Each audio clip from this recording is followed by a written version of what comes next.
Magandang hapon po sa inyong lahat, sa lahat ng nakikinig kay Mother Pauline at nanonood sa Facebook.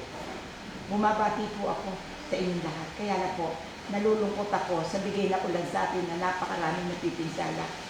Sa bagay, wala tayong magagawa. Ang masasabi ko sa inyo, yung dasal niyo huwag mawawala kung maraming mga pagsubok na dumadapo. Lahat po tayo may mga dalang mabibigat na problema kung paano natin maidadaos ko sa ating hirap na buhay. Kaya po, buhat na kayo makilala nyo, sana isang salita lang. Kahit anong mangyari, ang ating dadainin ang Panginoon. Ito po ang aking ginamot na taga saan ka? Cavite. Taga Cavite. Ito po yung nakuha kong bato, 10. Opo. Ito ba ate, ooperahan ka? Opo. Lakas mo. Ooperahan daw po ako. Okay. Eh ngayon, ano ginawa mo? Nagpunta po ako dito kay Mother Pauline. Oh, ngayon nakuha ko na ito. Ano nararamdaman mo? Naginawahan na po ako. Okay. Alam niyo po, wala na siyang pooperahan. Hindi ko po kaya ipaliwanag ito na ibinantay po sa aking kamay na isa-isa kong nailabas. Sagot ka. Oh, magsalita ka. Ano naramdaman mo ng aking nakuha ko itong lahat ito? Natuwa ka. Okay.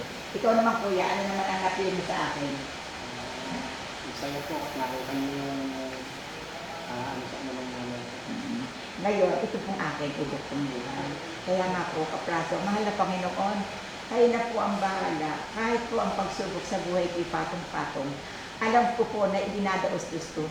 Kung hindi po ako nakikipaglaban, wala akong Mother Pauline ng Bulacan. Kaya bumabati ako sa inyong lahat na sana kung ako'y napapanood niyo.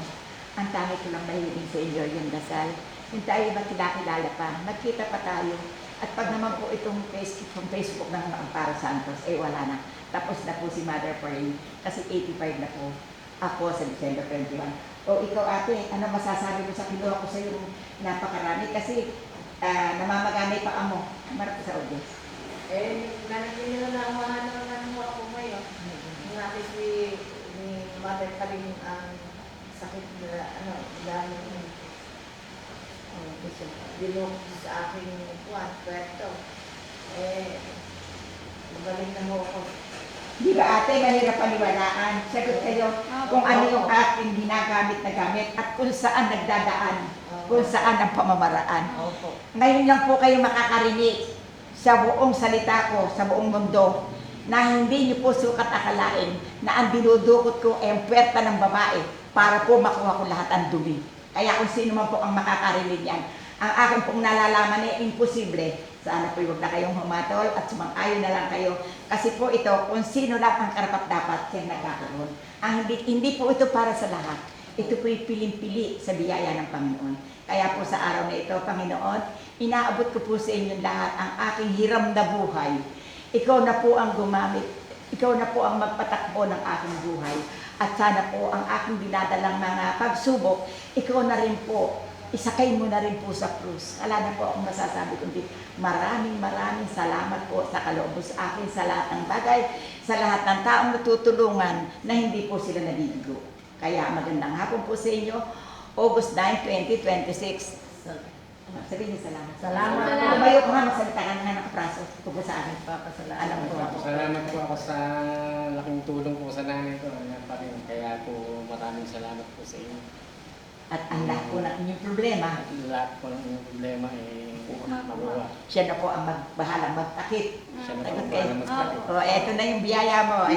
O, sige po, hindi na po Salamat po. pakahabaan. Babay na lang po. Maraming salamat. Mga makakapatid, ang hiyahabilin ko sa inyo, sana'y lagi nyo isasama ng dasal ang Mother Pauline ng Bulacan. Opo.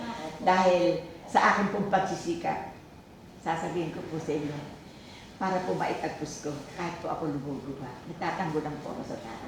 Hindi po ako nagmamainan, hindi po ako nagyayabang, kaya lang po talaga pong ginagawa ko ang magagawa. Dahil pag ako po may nagawang buti sa isang tao, hindi na po ako makakalimutan hanggang sa sumakabilang buhay. Kaya maraming hapon po. Salamat po. Bye. Salamat po. Bye-bye. Hindi na kayo babalik.